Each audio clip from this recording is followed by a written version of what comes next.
နွမ်းသည်လေးခွက်တစ်လက်ကိုခါကြထိုးကာပြောင်းခင်းထဲသို့ပြေးဝင်လာခဲ့သည်ဟေးနွမ်းချောက်လန့်သံကြောင့်ပြောင်းခင်းပေါ်မှငှက်တစ်အုပ်ကလမ်းဖြန့်ဖြာပြန်သွားသည်ဟေးဟေးရှိနွမ်းကပြောင်းခင်းအလေလံအတိုင်းပြေးရင်းငှက်တွေကိုခြောက်လှန့်ထိုးရသည်ခါးကြားမှထိုးလာခဲ့သည့်လေးခွကိုလက်နောက်ပြန်ဆွဲဖြုတ်လိုက်ပြီးစလွယ်တိုင်း၍လွယ်ထားသောလွယ်ထဲမှလောက်စလုံးကိုနှာယူလျက်ခြောက်လှန့်ပစ်လိုက်သည်ပြောင်းဆိုင်ထားသည့်တောင်ယာကိုစောင့်ရသည့်တာဝန်ကနွမ်းတာဝန်ဖြစ်သည်ကျောင်းပိတ်အတိုင်းပြောင်းခင်းဆောင်တာဝန်ကိုယူရသည်နွမ်းတို့ရွာကသူများကရာသီအလိုက်တောင်ယာသီးနှံအစုံစိုက်ကြသည်ပဲအမျိုးမျိုးနေကြာဂေါ်ပီပန်းဂေါ်ပီကိုက်လန်ဖယုံသခွားနှင့်အာလူကစွန်းဦးပြောင်းနှင့်စပားတို့ကိုရာသီအလိုက်စုံနေအောင်စိုက်သည်ပိပိဤတောင်ယာကိုတော့နွမ်းနှင့်ပိပိဤသားတစ်ယောက်ကကူညီစိုက်ပျိုးဆောင်ရှောက်ရလေသည်ဟေးရှူရှူ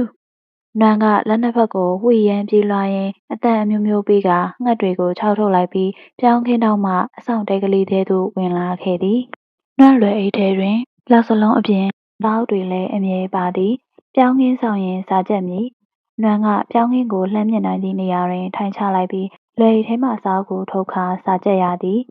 စာအုပ်များကိုချစ်တတ်ခဲ့ပြီဖြစ်သောနွမ်းသည်စာချက်စရာရှိရာချက်ပြီးလျင်ဖတ်ဖို့စာအုပ်တစ်အုပ်ကိုလည်းအမြဲဆောင်ထားမြဲဖြစ်သည်မဂ္ဂဇင်းများအထုပ္ပတ္တိစာအုပ်များဝတ္ထုများကိုနွမ်းဖတ်ဖြစ်ခဲ့သည်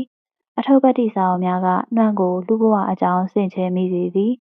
ဝတ္ထုများကခန်းစားမှုတစ်ခုမဟုတ်တစ်ခုကိုပေးသဖြင့်နွမ်းနှလုံးသားသည်နှွေးထွေးနူးညံ့လာသည်ဟုထင်မိသည်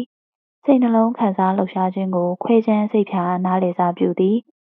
မဂ္ဂဇင်းများကတော့နွမ်းကိုခေတ်မီစေသည်ဟုထင်မိကာရုပ်ပြကားတော်များကြောင့်စိတ်နှလုံးပေါ်ပါပျော်ရွှင်ရမောရသည်လည်းရှိသည်နွမ်းကပါလေးသည်ပြောင်းခင်းတစ်ဝိုက်နှင့်လန်းဆန်းရွာပတ်ဝန်းကျင်ထက်ပို၍ကျယ်ပြန့်လာကအတွေးအာရုံတို့သည်တောင်တန်းတွေ၏ဟူမာဘက်စီသို့ဖြန့်ကျက်စပြုခဲ့ပြီဖြစ်သည်နွမ်းသည်စားကြက်လိုက်လေးဝဖြင့်ငှက်အုပ်စီလှမ်းပစ်ခြောက်လှန့်လိုက်လိုရင်းကျောင်းစာတချို့ကျက်၍ပြီးသွားသည်ထို့နောက်ဝတ္ထုတစ်အုပ်ထုတ်၍ဖတ်နေမိသည်ဝတ္ထုထဲ၌နှင်မျောသွားသောအခါငှက်အုပ်ကိုခြောက်လှန့်ဖို့လည်းသတိမရတော့ပေစာအုပ်ဖတ်ပြီးချိန်မှာတော့ပြောင်းခင်းထဲတွင်ငှက်တို့အုပ်အော်တောင်းတင်းသည်နွမ်းသည်လက်ဖြတ်လျက်စာအုပ်ကိုချကာပြောင်းခင်းဘက်သို့ပြေးထွက်လာရသည်ဟေးဟေးရွှိရွှိနွမ်းကနှုတ်ကလည်းအော်ရင်းလေးခွနှင့်လည်းခြောက်လှန့်၍ပြစ်လိုက်သည်ထိုအချိန်မှာပင်နွမ်းကောင်းပေါ်မှဝှက်ခနဲအတန်တစ်ချက်နှင့်အတူနွမ်းရှိမှပြန်တန်းနေသောငှက်တစ်ကောင်သည်ဖြတ်ခနဲပြုတ်ကျလာလေသည်ဖျားသခင်တဲ့လေးလက်တဲ့ပါလားနွမ်းကနောက်သို့ချခနဲလှည့်ကြည့်လိုက်တော့လေးခွကင်ကမမရက်နေသောယောက်ျားပြိုကိုတွေ့လိုက်ရသည်နွမ်းသူ့ကိုချက်ချင်းမှတ်မိသွားသည်မန်ဆိုတဲ့သူဟိုတညမှာနွမ်းတွေ့ခဲ့တဲ့သူနွမ်းရင်ထဲမှာနည်းနည်းနှွေးသွားသည်သူကနွမ်းဘေးမှဖျက်လျှောက်သွားပြီးသူပစ်ထားသည့်ငှက်ကိုကောက်ယူ၍ဖုတ်ဖတ်ခါရင်နင်ပြောင်းခင်းဆောင်တာရောဟုတ်ရဲ့လားငါနင့်ကိုကြည့်နေရကြားပြီနင်ကစာပဲဖတ်နေရပဲပြောင်းခင်းရဖြင့်ငှက်ကြလို့ကုန်တော့မယ်အေးငါစာထဲစိတ်ရောက်ပြီးမိသွားရဲ့ဒါနဲ့နင်ကဘာလုပ်လဲနွမ်းကသူ့ကိုမေးခွန်းထုတ်လိုက်တော့သူကမျက်ခုံးတစ်ချက်ပင်လိုက်ရင်နင်ကမမှတ်မိရလားမမှတ်မိကြအောင်စောင့်နေရလားဟိုတညနေမင်းကအချွေတိုက်ခဲ့ရလေနင်းရုပ်ကိုတော့ငါမှတ်မိပါရဲ့ငါမေးတာကနင်ကဘသူပဲဝါလဲဘယ်ကလဲဆိုတာကိုသာမေးတာနင့်ကိုဒီရွာမှာငါမမြင်ဘူးလို့ငါကဒီရွာရောက်တာမကြာသေးဘူးအရင်ကလိန်ခိုင်ရွာမှာနေတယ်လိန်ခိုင်လေမသိဘူးလားတီးထိန်နာဆောင်ကောင်ရွာကနေဟိုးအနိမ့်ပိုင်းကိုဆင်းသွားရတဲ့ရွာအော်ငါသိပြီပြီးပြောတာကြားဘူးတယ်ရောက်တော့မရောက်ဘူးငါတို့ရွာတိတ်တာရတာငါတို့ရွာမှာစပြေခင်းတွေလည်းရှိတယ်ပန်းသီးပင်တွေလည်းရှိတယ်ငါတို့ရွာကနေလှမ်းကြည့်ရင်တိမ်တွေကြားကလေထံကုန်းကိုလှမ်းမြင်ရတယ်တိတ်လှတာပဲလေထံကုန်းအေးလေထံကုန်းလေသာတောင်ကျောပေါ်ကလေထံကုန်းအဲ့ဒီမှာတစ်တော်တွေလည်းအများကြီးရှိတယ်ရှူရင်းကလည်းအရန်လှတယ်လေလည်းအရန်တိုက်တယ်အဲ့ဒီကတိမ်တွေကတိတ်လှတာပဲနေရောက်ဖူးတယ်ပေါ့ရောက်ဖူးတာမှခဏခဏပဲငါတို့ရွာကနေအဲ့ဒီလေထံကုန်းကိုမော့ကြည့်ရငါအဲ့ဒီနေရာကိုငှက်ကလေးလိုပြန်သွားရရင်ကောင်းပါပဲလို့စဉ်းစားမိတယ်အမေနွမ်းကသူ့ပြောကိုသဘောကျသွားသည်သူ့ပုံစံကမှုန်ကုတ်ကုတ်ချစ်ကန်ကန်နိုင်တယ်လို့ထီမထင်ဟန်လို့နဲ့ပြောသည့်စကားမှာတော့အလှအပတွေပါသည်နင်ကဟိုးဝေးကြီးကိုပြန်သွားချင်တာလားနွမ်းမေးလိုက်တော့သူကပခုံးတစ်ချက်တွန်းလိုက်ပြီးပြန်သွန်းသွားသည့်ငှက်တအုပ်ကိုမော့ကြည့်လိုက်ရင်အဝေးကြီးထိတော့မပြန်ချင်ပါဘူးဒီတောင်တန်းတွေကိုကြော်ပြီးတော့မပြန်ချင်ဘူးလေထံကုန်းလောက်အထီးပဲပြန်ကြည့်ချင်တာငါကတော့ဒီတောင်တန်းတွေဟိုဘက်အထီးပြန်တန်းကြည့်ချင်တာ နင်သစ္စာမရှိတာပဲဘာဟုတ်လဲကို့ဇာတိကိုသစ္စာမရှိရလေဟုတ်ဘာဆိုင်လဲဒါနဲ့နင်ကအပြိုလားဘာနင်ကအပြိုလားလို့မေးရလေဒီရွာမိန်းကလေးတွေကနင့်အရွယ်ဆိုအိမ်အောင်ကြကုန်ကြလို့မေးကြည့်တာ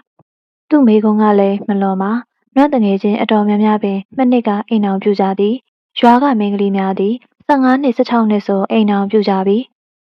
ငါအိမ်အောင်မပြူသေးပါဘူးဘာလို့မပြူသေးရလဲငါမှာမျောလင်းချက်တွေရည်ရွယ်ချက်တွေရှိနေသေးလို့ပေါ့ဘလို့အိမ်အောင်စောစောပြူကြတဲ့သူတွေကသူတို့မှာအထွေအထူးဖြစ်ချင်တာလုပ်ချင်တာတွေရည်ရွယ်ချက်တွေမျောလင်းချက်တွေမရှိကြလို့လေငါမှာတော့အဲ့ဒါတွေအများကြီးရှိသေးတယ်အဲ့ဒါကြောင့်ငငယ်ရွယ်နဲ့ယောက်ျားယူကိုစိတ်မကူနင်းကတမျိုးပဲဘာလို့လဲဒီရွာမိန်းကလေးနဲ့တိတ်မတူဒါနဲ့နင်းနာမည်ဘယ်လိုခေါ်လဲပုံခန့်နွမ်းငါနာမည်ကလျံမန်နင်ခုဒီရွာမှာလာနေရလားအေးငါပူပူအဖိုးအိမ်မှာလာနေတာပါးနဲ့နူးမှာသားသမီးတွေများတော့အကုန်လုံးကြွေးမထားနိုင်ဘူးလေနင်เจ้าမနေဘူးလားမနေတော့ဘူးငါเจ้าထွက်ထားတယ်ကိုရအောင်မီစက်မနေဖြစ်တော့တာအခုနင်ဘာလုပ်နေလဲပူပူနဲ့တောင်ရလို့ရင်အမဲထဲလိုက်တယ်နင်ရောအเจ้าသူလားအေးဒီ20တန်းကြီးချိန်မှာသွားတက်ရတာပေါ့အေးပေါ့နွမ်းနဲ့သူကပြောင်းငင်အလေလန်းအတိုင်းစကားပြောရင်းရှောက်လာသည်အဆောင်တင်နာရောက်တော့သူကနွမ်းချထားခဲ့သည့်ဝတ္ထုစာအုပ်ကိုမြင်သွားကနင်ဘာစာအုပ်ဖတ်နေရလဲဟုမေးရင်းစာအုပ်ကိုလှမ်းဆွဲယူကြည့်လိုက်သည်ဂျာနယ်ကျော်မမလေးဒါဘာစာအုပ်လဲဝတ္ထုလေနင်ဝတ္ထုဖတ်တယ်အေးလေဝတ္ထုလည်းဖတ်တယ်မဂ္ဂဇင်းလည်းဖတ်တယ်တခြားစာအုပ်တွေလည်းဖတ်တယ်နင်ရောမဖတ်ဘူးလားမဖတ်ပါဘူးဘာဖြစ်လို့လဲပြင်းလို့ပေါ့ငါကငိမ့်ငိမ့်ထိုင်လို့ရတဲ့အလုပ်တွေမလုပ်ချင်ဘူးလှုပ်ရှားလုပ်ကင်နေရတာကိုပဲကြိုက်တယ်ဒါဆိုနင့်ခန္ဓာကိုယ်ကပဲအလုပ်လုပ်မှာပေါ့နင့်အုံတော့ကအလုပ်မလုပ်ဘူးပေါ့နင့်စကားတွေကကြီးကျယ်လိုက်တာဟာ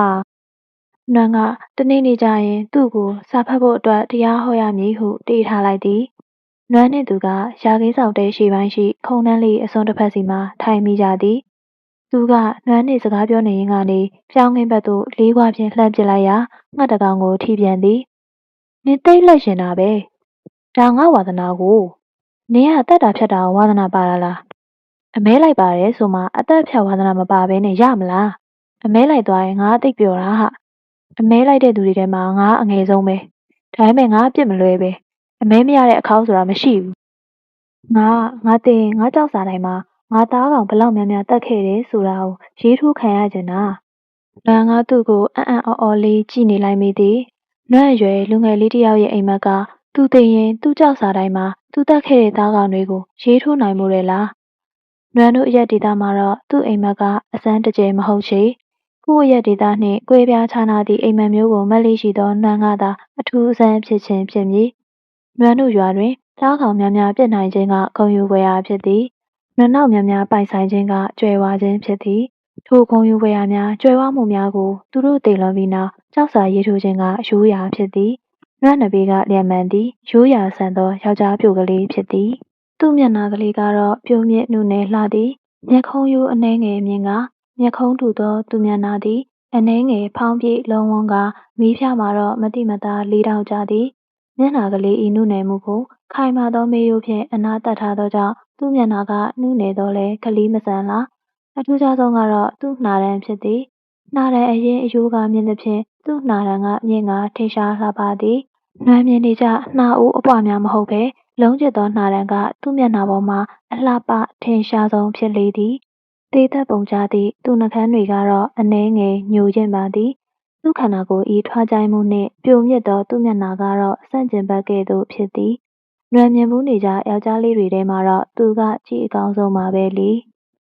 သူနှင့်နွမ်းတက်တူရွယ်တွေပဲလားခွာခြားလာတစ်နှစ်နှစ်နှစ်လောက်ပေါ့သို့တော့အိမ်မက်ချင်းခြားနားလာတာကိုနွမ်းသတိပြုမိလာသည်အမှန်တကယ်တော့နွမ်းလည်းအသက်အဖြတ်နှင့်ကင်းလှသူမဟုတ်မဏိပူရမြစ်ထဲကငါးတွေကိုမှိန်းနှင့်ထိုးတက်ခဲ့သူပဲမဟုတ်လားသားငါးစားရဖို့အတွက်တက်ဖြတ်ခဲ့ရသည်ကြက်ချံအောက်ရှိငါးကန်တွေကငါးတွေကိုစားဖို့တက်ရသည်လည်းရှိသည်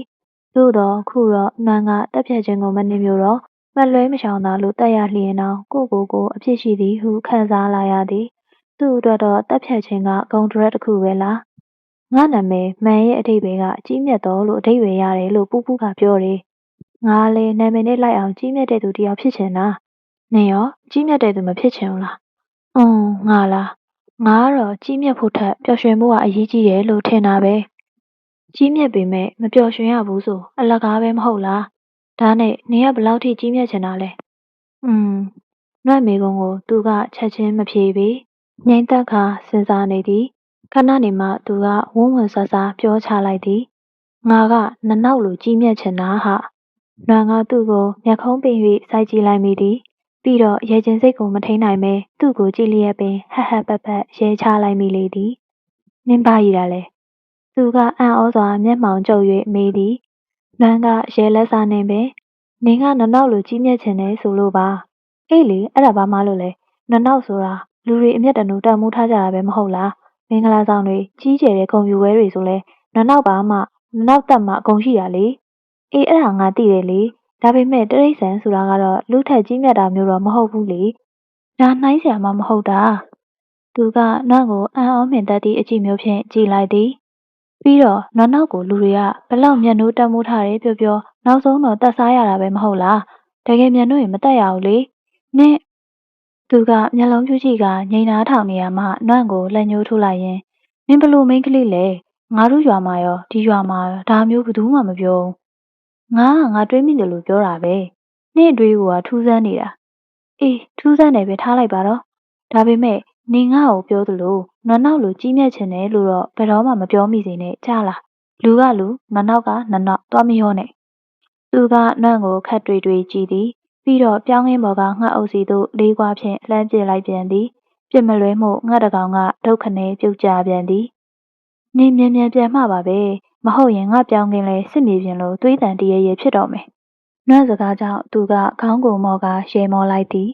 ငှက်တေကောင်တွေကိုဆွဲကသူ့ထွက်သွားတော့နွမ်းကပြောင်းကင်းကြမှာသူ့အရိပ်ပျောက်သွားသည့်အထိလှမ်းမြော်ကြည့်ကြံခဲ့ရသည်ထိုနေ့မှစ၍မန်ဆိုသောတငယ်ချင်းတယောက်ကနွမ်းဘဝထဲသို့စတင်ရောက်ရှိလာပါသည်သူ့ကိုမြင်စားကားပင်နွမ်းနှလုံးသားကနှွေးထွေးခဲ့တာကိုတော့ဝန်ခံခြင်းသည်တောင်ကုန်းထိပ်မှလမ်းမြင်ရသောမဏိပူရဂျိုင်ဝမ်တစ်ခုလုံးနှင်းမြူပိတ်ဖုံး၍နေလေသည်ထိုနှင်းမြူနှင့်တိမ်များ၏အောက်ဘက်တနေရာမှာတော့မဏိပူရမြစ်ကြီးစီးဆင်းနေလိမ့်မည်ကြောင်ဟင်းရွာမှာနေတော့ကတော့ရွာကနေမဏိပူရမြစ်ကိုလှမ်းမြင်နိုင်သည်လန်ဆန်ကနေတော့လှမ်းမမြင်ရသို့တော့အကွာဝေးခြင်းကတော့အတူတူပဲဖြစ်သည်ကြောင်ဟင်းရွာကလည်းအနေမိုင်းကြပြီးလန်ဆန်ရွာကလည်းအနေမိုင်းကြသည်ထို့ကြောင့်နှစ်ရွာလုံးမှာတောင်စလက်ပင်လည်းမရှိထင်းရှူပင်လည်းနေသည်သို့တော့အမြင့်ပိုင်းမှာမရှိသည့်တရက်ငှက်ပြောနှင့်နနက်ပင်တွေတော့ရှိသည်နွန့်သည်လက်မှာကင်လာသည့်ပလတ်စတစ်ဂါလံပုံအလွတ်ကိုဘေးမှချကာချင်းလုံကြီးတစ်ပတ်နွမ်းကိုပြင်၍ဝတ်လိုက်သည်တိုင်းလွယ်လာသည့်ပလိုင်းအသေးကိုနေရာပြင်လိုက်သည်ထို့နောက်ဂါလံပုံလွတ်ကိုကောက်ကင်ကမဏိပူရဂျိုင်ဝမ်စီတစ်ချက်လှမ်းကြည့်ရင်မှန်တင်လိုက်သည်တကယ်ဆိုဒီမြစ်နှင့်ကင်းနေခြင်းပါသည်ပါသေးနှင့်နောက်ဆုံးတစ်ခေါက်သွားပြီးကတည်းကဒီမြစ်ဖက်ကိုနှွန်ရောင်လူတောင်ခြေဦးမလဲခဲ့တော့ပါဒီမြစ်ကိုမြင်တိုင်းပါသေးရဲ့ရေတံကလေးတွေကိုကြားရောင်တက်လွန်လိုပင်သို့တော့ဘဝဘေးအခြေအနေအရတော့ဒီမြစ်နှင့်မကင်းနိုင်သေးပါနွမ်းတို့ရွာမှလူအများစုကတောင်ရလဲစိုက်သလိုတနိုင်တစ်ပိုင်မွေးမြူရေးလဲလုပ်ကြသည်တောင်ရနားမှာပင်ကြက်ချံဝက်ချံတွေရှိသည်ထိုခြံများအောက်မှာတော့ရေကန်ကလေးတွေတူကငါးမွေးထားရသည်မွေးဖို့ငါးပေါက်ကလေးတွေကိုတော့မဏိပူရမြစ်မှာတွားဖမ်းကြရပါသည်ရွာနာနီးနီးမှာလူစာချောင်းရှိတော်လဲချောင်းကကျင်းကပြန့်ပြူးခြင်းလည်းမရှိသဖြင့်ချောင်းထဲကိုဆင်းရခတ်သည်မဏိပူရမြစ်ကတော့ပြန့်ပြူးကငါးလဲပေါ်လာသည်ဒီနေ့ဒီကျောင်းပိတ်ရက်ဖြစ်၍နွမ်းငါးသွားဖမ်းရမည်ဖြစ်လေသည်အရွယ်ရောက်စားပြုခဲ့ပြီဖြစ်သောနွမ်းသည်ခံစားချက်အတိုင်းပြုမှုလို့မရသည့်ဘဝတွေအကြောင်းကိုလည်းနားလည်စားပြုခဲ့ပြီစိတ်ခံစားချက်ကြောင့်မသွားခြင်းလဲသွားရမည့်ဘဝအခြေအနေတွေရှိသည်မလှက်ခြင်းလဲလှက်ရမည့်အခြေအနေတွေရှိသည်ကြာတော့လေလက်တွေ့ကြကြဘဝထဲမှာရုန်းကန်ရင်ခံစားချက်တွေကိုမေ့ပြောက်သွားနိုင်သည်လည်းရှိသည်ခံစားချက်ထက်ပိုပြီးအသက်ရှင်သန်မှုကအရေးကြီးသည်ကိုလည်းသဘောပေါက်ရသည်အတိတ်ကတန်ရာထက်အနာဂတ်မှာဆက်လက်ရှင်သန်ရည်တည်နိုင်မှုကိုပိုပြီးအလေးထားတွေးတောတတ်သည့်လူသဘာဝကိုလည်းသိမြင်စပြုသည်အတိတ်မှာဘလောက်ငိုခဲ့ရတယ်ဆိုတာကအရေးမကြီးပြစ္ဆုတ်ပံမှာကိုဘလောက်ရေမောပျော်ရွှင်တတ်ခဲ့ပြီလဲဆိုတာကပိုအရေးကြီးကြောင်းသဘောပေါက်လာသည်ခုတော့နွမ်းပျော်ရွှင်နိုင်ပြီများရတဲ့ပြီးများအလုပ်လုပ်ကစာလဲများဖတ်နိုင်လာခဲ့သည်နွမ်းအတွေ့တို့သည်လည်းဝေစာများပြားလာခဲ့လေပြီငါသွားဖတ်မယ်ဟိနွမ်းသည်ရေပုံးကိုမြောက်ခါလက်ဖြင့်တဘုံရိုက်၍ဟစ်ကြွေးလိုက်ပြီးတောင်ကုန်းပေါ်မှပြေးဆင်းလာခဲ့သည် စောင်းနက်နက်ခင်းကအေးမြလှသည်သို့သောမြစ်အထိ6မိုင်ခရီးကိုလမ်းလျှောက်ရမည်ဖြစ်၍သွေးပူအချမ်းပြေလာမှလည်းအိတ်ကံမလွဲမဟုတ်လားနွမ်းသည်ပလိုင်းကိုလွဲရေပုံးကိုကင်လွှဲရင်းခက်သွက်သွက်ရှောင်နေသည်ဟေးနောက်ခတ်ဝေးဝေးမှအော်တန်တစ်ခုသည်တောင်နှင့်တောကိုပဲ့တင်ရိုက်ခတ်၍ပေါ်လာသည်နွမ်းချီလန်းတုံကနောက်သူချကနေလှည့်ကြည့်လိုက်သည်ဟေးနွမ်းသိငါလဲလိုက်ခဲ့မယ်လက်မြောက်ဝိရမ်းရင်တောင်ကုန်းပေါ်မှပြေးဆင်းလိုက်လာသောမန့်ကိုမြင်တော့နွမ်းကပြုံးလိုက်မိသည်နွမ်းကရေပုံးကိုချကာလက်ပရက်ရင်မန့်ကိုလှမ်းကြည့်ရက်ဆောင်နေလိုက်ပါသည်ခုဆိုနွမ်းနှင့်မန့်ကတငယ်ချင်းအရင်ခောက်ခောက်များဖြစ်ကြလေပြီသူကသူ့သဘောနှင့်သူနွမ်းကိုနွမ်းသေးဟုခေါ်သည်ဒီအရွယ်ထိနွမ်းကိုနွမ်းသေးဟုဘသူကမှမခေါ်ခဲ့ဘူးပါနွမ်းပြီးဟုသာခေါ်လေးရှိခဲ့သည်နွမ်းကအကြီးဆုံးသမီးလည်းဖြစ်မမချာချာလည်းနိုင်လာသဖြင့်နွမ်းကြီးဟုသဘောဆောင်သောနွမ်းပြီးဟုသာသုံးဆွဲခေါ်ဝေါ်ကြသည်မန်ကတော့နွမ်းကိုနွမ်းလေးဟုခေါ်ခြင်းသည်လားနွမ်းကဘယ်နေရာမှမနှုတ်နွဲ့ပဲနဲ့လေခုတော့နွမ်းကလည်းဘယ်နေရာမှမနှုတ်နွဲ့သည့်သူ့ကိုရံဖန်ရံခါဆိုသလိုမန်သေးဟုခေါ်ဖြစ်နေခဲ့ပြီသူ့ကိုမြင်စားကရင်နွေးစိတ်လှုပ်ရှားရတော့လေခုချိန်မှာတော့မန့်ကိုတငယ်ချင်းအဖြစ်သာသဘောထားသည်ချစ်စရာကောင်းတဲ့တငယ်ချင်းကလေးပေါ့နွမ်းတရသည်ခူးပြီးဆိုလဲသူပါသည်နွမ်းကတကြူဖြင့်ချူချနေတော့သူကပလိုင်းတစ်လုံးကိုလွယ်ကပြုံးဆိုမြောက်ကလေးလိုတစ်ပင်ပေါ်သို့တက်လှစ်လှစ်တက်သွားတတ်သည်ထို့နောက်တရသည်တွေကိုပလိုင်းအပြည့်ခူးထည့်ပြီးပြန်ဆင်းလာကနတ်လက်ထဲထည့်ပေးရင်ရော့နင်ခူးနေတာမြင်ရတာစိတ်မရှိစရာနောက်တစ်ခါခူးရင်ငါ့ကိုခေါ်ဟုဆိုတတ်မြဲတခါတရံတော့မန်ကသူ့လက်တဲ့ကြောင်းလက်ဆွမ်းပြခြင်းသည်နွမ်းတရသည်ခူးနေချိန်တွင်သူကမလန်းမကန့်မှထိုင်ရင်တရက်ခိုင်တွေကိုလေးဝဖြင့်ပစ်ချပေးတတ်သည်နွမ်းကလန့်ဖြန့်ကဟေ့နင်းလက်ကိုငိမ့်ငိမ့်ထားငါနောက်စီကိုမှန်အောင်မယ်နော်နင်းတော့နော်ဟုအော်ရငေါက်ရသည်သူကတော့ရေမောမဆုံးပြီအေးစေးပါဟာငိမ့်နေတဲ့တရသည်ကိုမပြောနဲ့ပြန်နေတဲ့ငှက်ကိုတော့ထိအောင်ပြက်နိုင်ပါလေမုတ်ဆိုးသိခါကြအောင်တော့မပြောစမ်းပါနဲ့နွမ်းသေးရဲ့အေးပါမုတ်ဆိုးကောင်ရဲ့နင်းပါသာတော်ရဲသွားမှပြစ်ချင်ရပြစ်ပါဒီနားမှာတော့လာမပြစ်စမ်းပါနဲ့ငါကြောချမ်းလို့ပါငါသိခါကြခံပြီးတော့ပြစ်ရတာအမေဟုတ်တယ်ငါလိုမုတ်ဆိုးကလေးကွာကန်ရတာဘလောက်သိခါကြလဲတူးမိတဲ့နှက်ကိုင်းနဲ့လက်ကွသူကလက်သေးဆုပ်ကိုမြောက်ပြဝှေ့ရမ်းရင်ပြောတော့နွမ်းကရေမောရင်နင်းငှက်ပြစ်တာလေးကွာနဲ့မဟုတ်ဘူးလားဒါကတခါတလေလက်သွေးယုံမှာဟာဟေ့နမလီပြောရင်းဆိုရင်လောက်စလုံးကနွန့်ကောင်းပေါ်မှဖြတ်သွားသဖြင့်နွန့်မှာအော်ရဟိရနှင့်တရက်ပင်အောက်မှစုညံနေတတ်သည်မန်းကတော့ရဲလူသာနေသည်ကူးလို့ရသည့်တရက်သီးတွေကိုနွန့်ချောင်းသွားတိုင်းယူသွားရသည်ကျောင်းအထိ4မိုင်လောက်ခြေချင်းလျှောက်သွားရင်လမ်းမှာတရက်သီးတချို့ရောင်းပစ်ခဲ့သည်တချို့ကိုတော့ကျောင်းမှာဆက်ရောင်းသည်ကျောင်းသွားမှအတက်ခရီးဖြစ်၍တရက်သီးတွေတဲပြီးလျှောက်ရတာပင်မန်းသည်အပြန်ကတော့အစင်းခရီးဖြစ်သည်မန်းကလွမ်းကျောင်းသွားတိုင်းတရက်သီးတွေကိုတဲကလမ်းတစ်ဝက်ထိလိုက်ပို့ပေးတတ်သည်လမ်းတစ်လျှောက်ရှိအိမ်တွေကတရက်သီးခေါ်ဝဲလျင်နွမ်းနှင့်အတူဝင်ရောင်းပေးသည်တရက်သီးကနွမ်းတို့အနှိမ်ပိုင်းရွာမှာပဲရှိပြီးအမြင့်ပိုင်းမှာမရှိသဖြင့်ရောင်းကောင်းမြဲဖြစ်သည်ကျောင်းသွားရာလမ်းတစ်လျှောက်ကိုအရင်တုန်းကတော့နွမ်းတစ်ယောက်တည်းလျှောက်ခဲ့ရသည်နွမ်းတို့ရွာကလူငယ်တွေကတော့အလေတန်းပြီးကလေးကကျောင်းဆက်မတက်ကြတော့သဖြင့်နွမ်းမှာကျောင်းသွားပေါ်တငယ်ချင်းမရှိပါမန်းကတော့နွမ်းကျောင်းသွားရာလမ်းတစ်လျှောက်ကိုအဖော်ပြုလိုက်ပါပေးခဲ့ပါသည်တခါလမ်းတစ်ဝက်အထိပို့ပြီးပြန်သွားသည်တရက်သီးတွေလမ်းမှာရောင်းမကုန်လျင်တော့ကျောင်းသားအထိတဲပိုးလိုက်ပို့ပေးပြီးမှပြန်သွားတတ်သည်မန်းနှင့်အတူသွားရသောကျောင်းသွားရာလမ်းတစ်လျှောက်ကပို၍တာယာလှပလာသည်ဟုနွမ်းကထင်မိပြန်သည်နွမ်းတို့ရွာမှာထင်းရှူးပင်တွေရှားတော့လေအမြင့်ပိုင်းလမ်းတစ်လျှောက်မှာတော့ထင်းရှူးပင်တွေပေါများထူတတ်သည်လမ်းလျှောက်ရင်းရတတ်သည့်ထင်းရှူးနှံတသိန်းသိန်းလေးကအမောပြေစေသည်တခါတရံနွမ်းကလွယ်အိတ်ကလေးဆလွယ်တိုင်းလွယ်ကရှေ့မှမော့မော့ကော့ကော့သူကနောက်မှတရသီးချင်းကိုထမ်းကာလိုက်ရသည်လမ်းမှာဝယ်သူတွေ့လျင်နွမ်းကချင်းထဲမှအသားကလေးနှိုက်ခါရောင်းလိုက်ရုံပင်လမ်းတစ်လျှောက်မှာချယ်ရီတွေပွင့်ချိန်ဆိုလျင်တော့နွမ်းကပုံမှန်ထပ်ပို့ပြီးပျော်ရွှင်မြူးကြွလာတတ်သည်တီးတိမ်နဲ့နီးလာပြီဆိုတောင်စလက်ကိုလည်းမြင်နိုင်ပြီပန်းရောင်လွှမ်းသည့်ချယ်ရီတွေကိုနွမ်းချစ်သည်ရဲရဲနီဆွေးသည့်တောင်စလက်ပွင့်တွေကိုတော့ချယ်ရီထပ်ပို့ပြီးချေရသည်အနီရောင်တောင်စလက်တွေကနွမ်းစိတ်ကိုအစဉ်အမြဲဖန်ဆားထားနိုင်သည်တပင်လုံးနီဆွေးသည့်တောင်စလက်ပင်ကိုမြင်လျင်မောင်ငီမစုံသဘောကျတတ်သည့်နွမ်းကိုမှန်ကမေးဘူးသည်နင်တောင်စလက်ကိုအဲ့ဒါလောက်တောင်သဘောကျလားအေးတိတ်သဘောကျတာပေါ့အပွင့်တွေအစုပ်လိုက်နီရဲနေတာမြင်ရင်ငါစိတ်တွေအလိုလိုတက်ကြွရဲရင်လာသလိုပဲ ချယ်ရီကလှတော့လှပြီမဲ့ဖြော့တော့လို့တောင်စလက်လောက်တော့မကြိုက်ဘူးငါတို့ရွာမှာလည်းတောင်စလက်ကမရှိဘူးဟာငါငယ်ငယ်ကနေခဲ့တဲ့ကြောင်ဟင်းရွာမှာလည်းမရှိဘူးတီးတိမ်လားမှရှာရှာပါပါတွေ့ရတာဒါတော့အများကြီးမဟုတ်ဘူးလေနင်တောင်စလက်ကိုအဲ့ဒါလောက်သဘောကျရင်ငါနဲ့ကိုတောင်စလက်တော့လိုက်ပို့မယ်ဟဲဘယ်တော့လဲတနေ့နေ့ပေါ့မန်ကနွန့်ကိုမျှော်လင့်ချက်ပေးထားသည်အဲ့ဒီတနေ့နေ့ဟာဘယ်တော့များမှလဲတောင်စလက်တပင်ချင်းတွေ့ရတော့ဒီလောက်ပျော်ရွှင်ရလျင်တတော်လုံးရဲနေတာကိုသာတွေ့လို့ကတော့တော်တွေကထွက်ချင်မှာကိုမဟုတ်တော့ဘူးဟုမန်သေးကရေကျေးကျေးဆိုခဲ့သည်နတ်မှာတော့ထိုတနေ့ကိုမျှော်လိုက်ရတာအမော်ကူးထီတော့တောင်စလက်တော်ကိုမရောက်ရသေးချေမန်သေးကလက်ပတ်ရဲဆောင်နေသောနတ်ရှိသို့ရောက်လာကနွန့်ဘေးမှချထားသည့်ရေပုံးကိုကောက်ကင်လိုက်ရင်နေပေသွားမလို့လဲနွန့်တဲ့မဏိပူရမြစ်ကိုလေငားသွားကြော့မလို့ငါတော့မခေါ်ဘူးမုတ်ဆိုးကျော်တိတ်ခါကြမှာစိုးလို့ပါတောထဲမှာကြားတွေဝုတ်ဝင်တွေလောက်ပဲပြစ်ကျင်တဲ့သူကမြေကမ်းဆက်ကငါးပေါက်ကလေးတွေကိုလိုက်ဖမ်းကျင်မှမလားလို့ပါနွန့်ကပြုံးစီစီလေးပြောတော့သူကလက်ထဲကရေပုံးအလွတ်ဖြင့်နွန့်ခေါင်းကိုအသာထုလိုက်ရင်နင်ငါ့ကိုငေါ့မနေနဲ့နွန့်တဲ့မငေါ်ရဲပါဘူးနင်ကလေးကွာကင်ပြီးငှက်ပစ်ရတာတော့တိတ်ခါကြတယ်ဆိုတော့ပလိုင်းကင်ပြီးငါးကြော်ရင်ပိုးတိတ်ခါကြမှာလားလို့ပါဒါတော့ဟုတ်ပါရဲ့လေဒါပေမဲ့ငါ့အတွက်မဖမ်းမိမဲ့လေနင့်အတွက်တော့ဖမ်းပေးမှာပေါ့နွန့်တဲ့ရဲ့လာသွားရအောင်တော့ကြအပြန်နေပူနေအောင်မယ်နွန့်တို့နှစ်ယောက်စကားတပြောပြောနှင့်မဏိပူရမျက်စိသို့ဦးတီကရှောက်လာခဲ့ကြသည်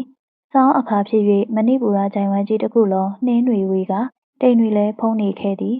တောလမ်းမှလျှောက်စဉ်ကြီးငှက်သားကားတို့၏အတန်ကိုကြားရသည်မန်ကအမဲလိုက်ဝါသနာပါသောသူ့ဘိုးဘေးတွေအကြောင်းကိုပြောပြလာသည်သူ့ဖိုး၏အဖေပြိုရွယ်စဉ်ကအမဲလိုက်ရင်ကြားတကောင်ဖမ်းမိကြောင်းကြားဖမ်းသူအိမ်၌အောင်ပွဲခံကြကြောင်းကြားဖမ်းသူကိုတနက်ပစ်ဖောက်ဂုံပြုကြကြောင်းသူ့အဖိုးငယ်စဉ်ကမူအောင်ချင်းငှက်ကိုဖမ်းမိကြောင်းအောင်ချင်းငှက်ဖမ်းမိသူကိုတိုက်ပွဲမှာအောင်နိုင်လာသောသူရဲကောင်းတစ်ဖွဲ့တောင်းတောင်းဖြဖြကြိုဆိုကြကြောင်းထိုအောင်ချင်းငှက်၏အမွှေးအတောင်အမိဖြင့်အုတ်ထုတ်ကောင်းဆောင်ပြုလုပ်ပြီးစောင်းခဲ့ရကြောင်းဂုံတူးပွဲတို့ကြီးသူများသာပြုလုပ်တဲ့ခင်းသည့်ခေါင်ပွဲကိုကျင်းပခွင့်ရခဲ့ကြောင်းသူပြောပြပုံမှာပုံမြင်တန်း၏တစ်ဖွဲနားထောင်၍ကောင်းလာသဖြင့်လမ်းလျှောက်ရတာတောင်မောပန်းခြင်းမရှိနွန့်သည်အာဘတရလက်သီးလက်မောင်းတန်းကပြောနေသည့်မန့်ကိုငဲ့ကြည့်ရင်သူ့စံပြူအတူယူစရာသူ့ကပောင်ငယ်လေးကကျင်းလာပါလားဟုတွေးကဂယုဏတက်ရသည်ဒါနှင့်မန်တဲ့နင်းအောင်ချင်းငှက်ကိုမြင်ဘူးလားယင်ငါငငယ်တုန်းကတော့တစ်ခါမြင်ဘူးတယ်လိန်ခိုင်ကငါတို့အိမ်ခေါင်းရင်းကတစ်ပင်မှာလာနာပြီးပြန်ထွက်သွားတာငါတို့ရွာကနေဟိုးလေထံကုန်းဘက်ကိုပြန်သွားတာများတိတ်ကြည့်လို့ကောင်းတာပဲအကြီးပဲတိလားနှုတ်သီးကလည်းအရှိနှုတ်သီးပေါ်မှာဘူကြီးလဲပါသေးတယ်တကိုယ်လုံးအနက်ရောင်တန်းပြီးရင်ဘက်ကဖြူတူတူအမီးကအဖြူနဲ့အနှက်ကွက်ကြားတောင်ပန်းနဲ့အမီးကလည်းအရှိကြီးပဲတိတ်လှတာပဲငါလည်းမြင်ဘူးချင်လိုက်တာမရှိတော့ဘူးပြောတယ်လောက်ကဘက်နဲ့နားကတောင်တန်းဘက်မှာတော့ရှိလောက်တယ်လို့ပူပူပြောတယ်တော်တော်ရှားသွားပြီတဲ့နင်အောင်ချင်းငှက်အကြောင်းသိရှင်ရင်ငါပူပူကိုလာမေးပါလားငါပူပူမှာဇလန်းရှိတယ်ဟာဘာဇလန်းလဲအချစ်ဇလန်းပေါ့ပူပူကသူ့ဖမ်းမိတဲ့အောင်ချင်းငှက်ရဲ့အမီးနဲ့ပြီးကိုချစ်ရေးဆိုခဲ့ရတယ်ဟာအောင်ချင်းငှက်ဖမ်းမိတဲ့သူကအောင်ချင်းငှက်ရဲ့အမီးကိုသူ့ချစ်တဲ့မိန်းကလေးကိုလက်ဆောင်ပေးရင်အောင်ချင်းငှက်လိုတစ္ဆာရှိရှိချစ်ပါမယ်လို့ဂရီပေးရနဲ့အတူတူပဲလေအဲ့ဒါကြောင့်ပူးကပြီးကိုသူ့ဖမ်းမိတဲ့အောင်ချင်းငှက်ရဲ့အမီးကိုလက်ဆောင်ပေးခဲ့တာတဲ့အဲ့တော့ပြီးကလက်ခံလိုက်ရောလားလက်ခံရုံနဲ့ဘဲကမလဲပူးအချစ်ကိုလက်ခံတဲ့အနေနဲ့အဲ့ဒီငှက်အမီးကိုပူးရဲ့ရောင်တော့မှစိုက်ပေးလိုက်တာတဲ့ထိုစကားကိုပြောစဉ်မှာမန့်မျက်လုံးများကလက်ခနဲတောက်ပါလာသည်နွန့်ရင်မှလည်းဖူလိုက်ရသည်အချစ်ကိစ္စကနွန့်ကိုအစမ်းတကျယ်ဖြစ်စေသည်လားတခါမှမချစ်ဘူးသေးသူမို့အချစ်သည်စိတ်ဝင်စားစူးစမ်းစရာဖြစ်သည်သို့တော်လက်တွေ့ကျကျသိရမှာတော့မရဲလားအောင်ချင်းငှက်တွေကတိတ်သစ္စာရှိတာတဲ့နွန့်သေးကတကောင်သိရင်တကောင်ကလိုက်သေးတာပဲတဲ့အောင်ချင်းငှက်မကသူ့ဥကိုဝစ်နေပြီဆိုအတိုက်ကိုတစ်စည်းနဲ့တေချာပိတ်ပြီးအောင်ချင်းငှက်ဘူကအစာထွက်ရှာတာအစာရရင်အတိုက်ထဲကိုနှုတ်သီးကလေးဝင်ရုံအပေါက်ကလေးတွေကနေအစာလန်းခွန်တာသူပိတ်ထားတဲ့အပေါက်ခြေရလက်ရပြက်လို့ကတော့ငှက်မတစ္ဆာပြက်ဖောက်ပြန်ပြီလို့ယူဆပြီးလှဲ့ကိုမကြည့်တော့ဘူးသူလဲဟိုးမြင့်ကြီးကိုပြန်တက်သွားပြီးတောင်မှန်ရုပ်ပြီးမြေကြီးပေါ်ကိုထိုးဆိုင်ချလိုက်တာသူ့ကိုယ်သူတက်သေးရလားအေးပေါ့တကယ်တစ္ဆာဖောက်တာဟုတ်မဟုတ်မသေးကြပဲတက်သေးတော့လားသူပိတ်ထားတဲ့အပေါက်ကအခြားအကြောင်းတစ်ခုခုကြောင့်ခြေရလက်ရပြက်နေတာဆိုသူတက်သေးတာကအလကားအဖက်တင်ရောမဟုတ်လားအပြင်မခံရတဲ့ငှက်မနဲ့ကလေးတွေလည်းအစာငတ်ပြီးဒုက္ခရောက်ကြနေမှာပေါ့အဲ့ဒါတစ္ဆာရှိတာမဟုတ်ဘူးအစင်ကျင်မဲ့တန်တရားကြီးတာနေရလဲအတွေးခေါင်လိုက်တာ ငါအောင်ချင်းငှက်တွေရဲ့တစ္ဆာအကြောင်းပြောနေရလीအေးငါလည်းအဲ့ဒီတစ္ဆာအကြောင်းကိုပဲပြောနေတာလीနွမ်းကသူ့ကိုပြန်ပြောရင်းတောင်ငမူလေးတစ်ခုပေါ်ကခုန်ဆင်းလိုက်ရာနွမ်းခန္ဓာကိုယ်ကရိမ့်ရိုင်၍ဟန်ချက်ပြတ်သွားသည်သူကနွမ်းပခုံးကိုလှမ်းဆွဲဖမ်းထိန်ပေးလိုက်သည်ဟိုးဝေးဝေးမှာတော့မဏိပူရမြစ်ကိုပြပြမြင်ရပြီးမြစ်တစ်ခွင်မှာတော့မြူကိုစင်စေတစ်ပင်အုပ်အုပ်စိမ့်စိမ့်ညွတ်ညွတ်ရှိသည့်တနေရာကိုဖြတ်ကျော်ပြီးလျင်မြစ်စီရောက်တော့မည်နွမ်းကခဏရက်ကပလိုင်းထဲမှထည့်ယူလာသည့်ရေဘူးကိုဖွင့်၍မောတောက်လိုက်သည်ငါလည်းထိုက်အောင်ရှော့မန်ကတောင်းသဖြင့်နွမ်းကရေဘူးကိုသူ့ဘက်သို့ကမ်းပေးလိုက်ပြီးမြစ်ကိုလှမ်းမြင်ရသည့်ကြောက်တုံးတုံးပေါ်မှခဏထိုင်အမောဖြစ်နေလိုက်သည်မန်တဲကရေမော့တောက်ပြီးရေဘူးကိုနွမ်းပလိုင်းထဲပြန်နာထည့်ရင်နွမ်းပြီးမှရက်သည်ခုနငါပြောနေတာကအောင်ချင်းငှက်တစ္ဆာရှိတဲ့အကြောင်းပြောနေတာလေအေးလေငါလည်းအဲ့ဒီတစ္ဆာအကြောင်းပဲပြောနေတာပါလို့ပြောပြီးပါပေါ့နင်ကတက်တက်ခွားထိုင်မေးနေရပါနွမ်းတဲ့ရငါစဉ်းစားမိတဲ့အတိုင်းပြောရလေနင်လည်းစဉ်းစားကြည့်လေတစ္ဆာနဲ့တစ္ဆာအကြောင်းပြောနေပြီးတစ္ဆာရဲ့အဓိပ္ပာယ်ကိုနင်လေးလေးနက်နက်သိလို့လားတစ္ဆာဆိုတာမှန်ကန်ခြင်းကိုပြောတာအမှန်တရားကိုပြောတာမှားနေရင်တစ္ဆာမဟုတ်ဘူးမန်ကစိတ်ရှုပ်သွားသလိုမျက်မှောင်ကုတ်ကုတ်ဖြင့်နွန့်ကိုကြည့်နေသည်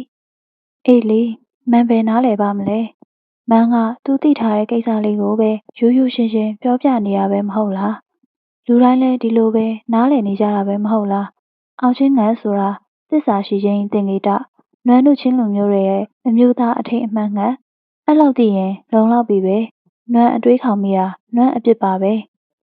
နွမ်းကမန့်ကိုတနာသွားကပြုံးပြလိုက်မိရင်နင်းစိတ်ရှုပ်သွားပြီထင်တယ်ငါကူကအတွေးခေါင်တာပါဟာကဲလာသွားရအောင်တိတ်မဝေးတော့ဟိုမှာမြစ်ကိုမြင်နေရပြီနွမ်းကရှေ့ဆက်လျှောက်လာတော့မန်ကနွမ်းနှင့်အတူရှင်တွဲလျှောက်လာသည်ကြောက်တိန်တိန်လေးတွေကိုနှစ်ယောက်ပြိုင်တူခုန်ကူးကြသည်တောင်ကုန်းတွေ့လျင်ပြေးတက်ပြေးဆင်းကြသည်မြစ်နှင့်နီးတစ်ထက်နီးလာခဲ့ပြီးမြစ်စီသို့မရောက်မီမှာမန်ကနွန့်ကိုမေးခွန်းတစ်ခုမေးလိုက်ပါသည်နွမ်းတဲ့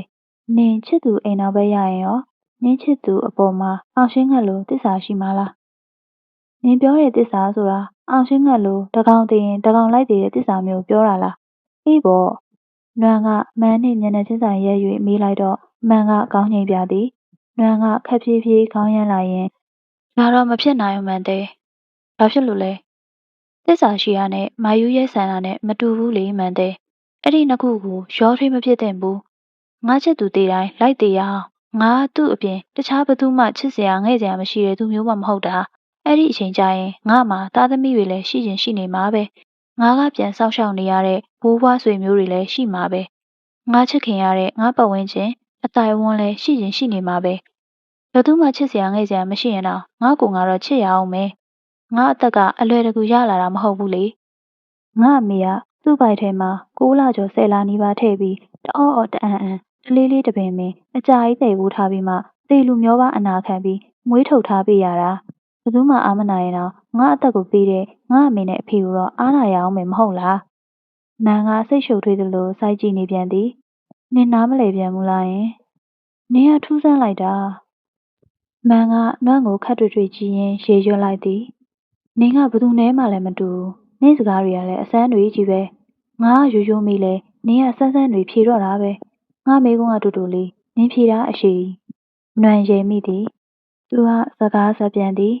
ငါသိချင်တာကအောင်ချင်းကလိုကိုချစ်တဲ့သူအပေါ်တယောက်ဆိုတယောက်မဖောက်မပြန်တစ္ဆာရှိမှလားအသက်ပေးချင်နိုင်လားဒါကိုပဲမိတာပါ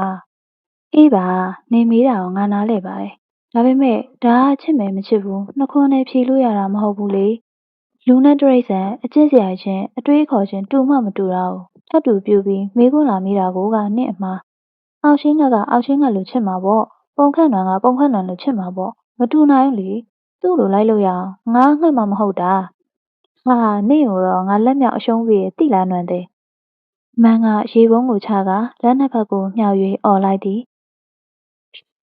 နွမ်းကနွန့်နှခမ်းပေါ်လက်ညှိုးတစ်ချောင်းကန့်လက်ဖြတ်တင်ကပြောလိုက်တော့သူကနွန့်ကိုငုံကြည့်သည်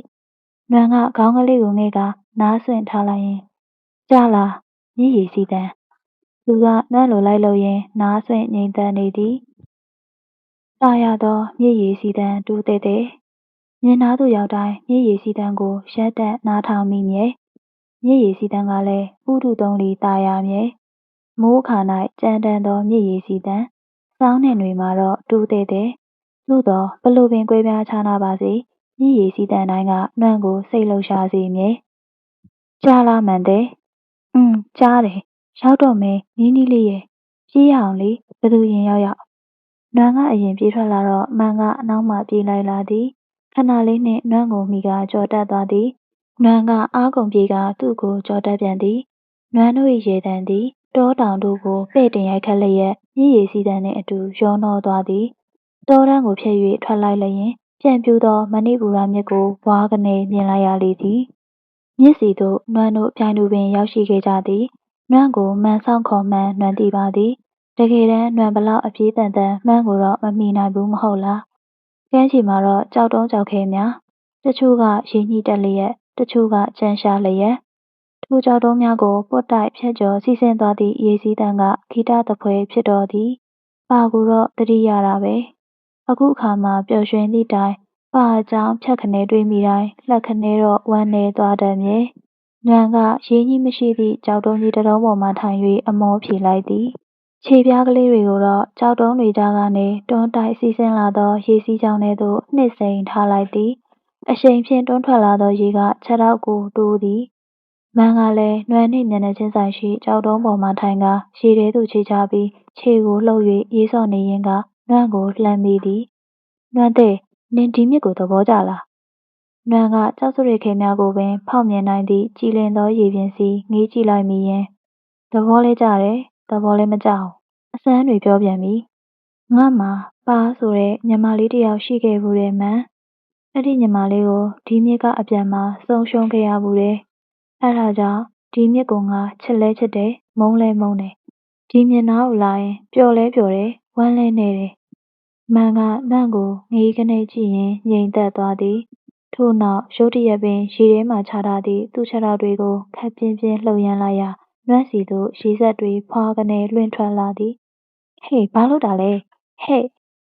မန်းတဲ့နေရက်နော်တော်နော်။နွမ်းကလန့်ကအော်တော့လဲသူကပြုံးစီစီနဲ့ပင်တပွန်းပွန်းရေဆော့ရင်းကနွမ်းကိုပြူးပြောင်ပြသဖြင့်နွမ်းကရေစက်တွေကိုရှောင်ရင်းရေမောမိသည်။နွမ်းရေတော့မှသူကသူ့ခြေထောက်တွေကိုရပ်တန့်လိုက်ရင်ကဲတွေ့လားနင်အခုရေပြီ။ခုနတော့ကနင်ဝမ်းနေနေတာအခုနင်ပျော်လာပြီ။ဝမ်းနေတယ်ဆိုတာလဲခဏပဲပျော်တယ်ဆိုတာလဲခဏပဲဘယ်သူမှအမြဲတမ်းလဲဝမ်းနေမနေဘူးအမြဲတမ်းလဲပျော်မနေဘူး။ဘာမဆိုခဏလေးတွေကြီးပဲ။လာငါဖက်ရအောင်ငါးတွေအများကြီးရရင်နင်ပျော်သွားအောင်ပါ။မန်းကဘေးမှချထားသည့်ရေပုံးကိုလှမ်းယူပြီးရေစက်သို့ဆင်းသွားသဖြင့်နွမ်းကပလိုင်းကိုယူကာလိုက်လာခဲ့သည်။မန်းကအခုလိုတော့လဲအတွေးခေါ်ရှိသားပဲဟုတွေးကာနွမ်းကျေနပ်သွားမိသည်။သူ့ကဘာလေးကကျဉ်းလာပေမဲ့သူ့မှာလဲနွမ်းမသိနိုင်သည့်ခံစားချက်တွေခံယူချက်တွေအတွေးခေါ်တွေရှိနေနိုင်တာပဲမဟုတ်လား။နွမ်းတဲ့ငါကဘာမှလဲငါလည်းမတွေ့ပါလား။ရှူ